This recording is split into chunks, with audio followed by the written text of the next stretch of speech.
La médiocrité dans laquelle patauge le secteur des transports a fait encore une fois réagir le gouvernement. Après presque 2 ans de fermeture des frontières, les compagnies de transport national se trouvent au bord du gouffre, mais le transport à l'intérieur du pays a, lui aussi, pris un coup dur.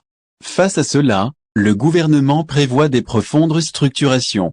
Lors d'une réunion qui a eu lieu hier dimanche au palais du gouvernement dans la capitale Alger, le ministre du Transport a exposé, devant le Premier ministre Ayman Ben Abderrahmane, un plan d'urgence qui tend à apporter une profonde restructuration dans les secteurs du transport aérien, maritime, ferroviaire et terrestre. Un plan d'urgence est un plan d'urgence que le ministre des Transports a proposé hier durant la réunion présidée par le Premier ministre. Il s'agit cette fois d'une restructuration de la flotte maritime et aérienne nationale, afin qu'elle puisse jouer son rôle de vecteur de croissance. Le Premier ministre de sa part a donné maintes directives, et notamment celles liées à l'ouverture du transport aérien à l'investissement privé.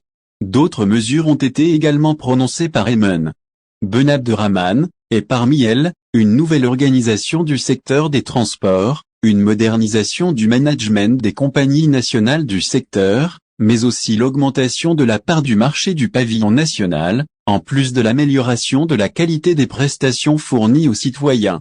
Parmi ces mesures, c'est lié à l'ouverture du marché de l'aérien à des investisseurs nationaux privés pourrait apporter un nouveau souffle pour Air Algérie qui se trouve actuellement dépassé et en proie à des luttes politiques qui n'arrangent rien à ses problèmes.